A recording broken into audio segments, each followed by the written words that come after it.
হোক্কা হওয়া শিয়ালের ডাক শুনতে পাচ্ছেন নিশ্চয়ই। এই শিয়ালের মতো যারা দিনের বেলা লুকিয়ে থাকে সন্ধ্যা হলে বের হয়, এখন সন্ধ্যা হয়ে আসছে, এখন কিন্তু বের হচ্ছে। তো 16-17 বছর শিয়ালের মতো যারা লুকিয়েছিল আজকে তারা প্রকাশ্যে এসে মিথ্যা মামলা দিয়ে মানুষকে হয়রানি করছে। যারা আদর্শের সাথে রাজনীতি করছে, আদর্শের নিয়ে যারা টিকে ছিল এই সমাজে, তাদেরকে হয়রানি করা হচ্ছে।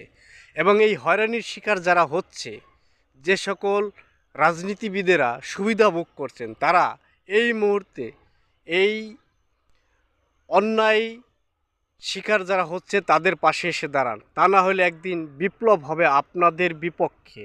আপনারা তখন, আপনাদের অস্তিত্ব থাকবে না। কেননা তারা বঙ্গবন্ধুর আদর্শের সৈনিক। এই আদর্শের সৈনিকদেরকে টিকিয়ে রাখতে হলে তাদের ফ্যামিলির পাশে দাঁড়ান এবং তাদের পাশে দাঁড়ান।